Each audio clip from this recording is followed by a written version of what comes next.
Joey enclosures can come in many different sizes and shapes, depending on what you need. It's important to note to stop injury to your joeys, always use shade cloth and never wire mesh. But let's start with some basic things to get you started. First of all, you'll need some pegs so you can peg out your space. Then you can measure it out so you know how much shade cloth you need. Of course, tools are pretty handy. You've got the hammer there, and you've got pliers and bolt cutters. And don't forget your safety gear as well, gloves and safety glasses, and think about whatever else you need. Another really handy thing are tent pegs. You can never have enough of those.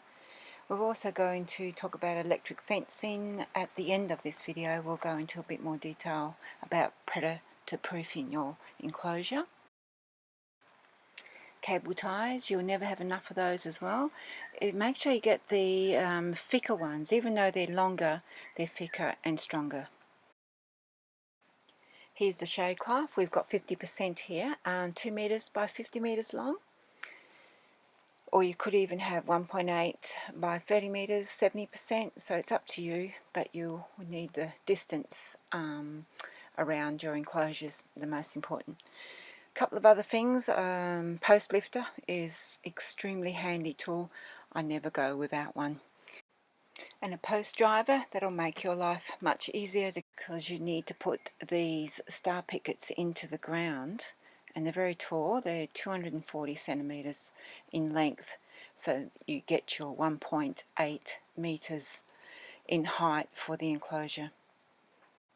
Now let's get started. So here's our tools to map out the area and measure the place where the enclosure will be. This particular one is 10 meters by 15 meters, which equals 50 meters of shade cloth. Then we put in the star pickets, make sure the holes are on the outside and that they all face the same way around. Next thing, we whip up the shade cloth and making sure that the star pickets are on the outside of the enclosure. We'll work pretty fast here. We'll have these enclosures set up in no time. The most important thing is that there's no sharp edges, as the joeys get caught in corners and of course they can't back out. So don't use trees. It's not the ideal way to do it. Use the star pickets and create gaps between the shade cloth and any trees you might have inside, so that you can see here the joeys can hop right around the perimeter of the enclosure.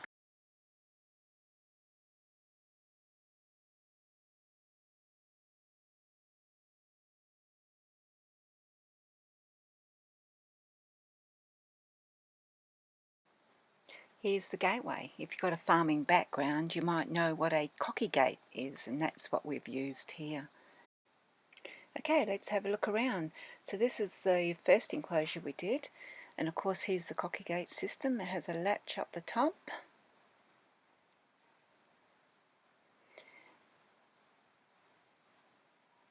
and a loop down the bottom. Now this enclosure we built is actually a rectangle, which means it's got sharp corners, and this setup gives it a double gateway, another cocky gate, latch up the top, loop down the bottom, and you can see that we actually have put shade cloth in the corners to stop the sharp edges, so it's almost a circle. There's no reason why you couldn't set up an enclosure in the shape of a circle, that's for sure. And there you go, there's a double gate system there. So these enclosures are actually built to have the joeys released where they're raised, and that means we've got maximum 3 joeys in this area that's going to be raised and released. So this enclosure is big enough for those 3 joeys, 2 or 3 joeys, to have exercise, be kept in overnight once they're out of pouch stage, and we'll put a little shelter in the middle for them, and over time we'll grow a little bit of foliage around in and out of that enclosure. Now let's have a look on the outside. We're going to set this up to be predator proof using electric fencing.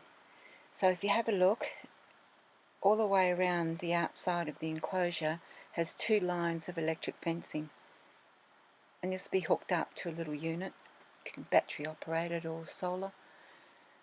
The first one's very close to the ground, and the second one is about 10 inches off the ground. Dogs and foxes, once zapped, will never be back. Let's look into a little bit more detail when it comes to your predator proofing your enclosure.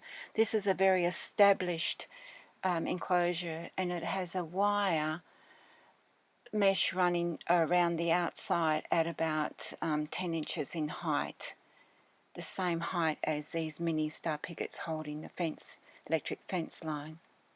Then there's some chicken wire that's been attached to the mesh wire, runs along the ground. As you can see, it's quite established here, and then held down by tent pegs. And it's roughly 40 centimetres, 15, 16 inches from the enclosure boundary. So this is on the outside of your enclosure. The electric fencing is there, so it's completely predator proof. So there you have it. Pop your little joeys in there and let them have a play. Think about your little joeys like chooks. If you've had chooks, you know you can let them out in the mornings and pop them back in early afternoon before the foxes start roaming around. And these joeys are going to be released where they're raised, so during the day they start to get used to where they're going to live. As easy as that. Happy hopping.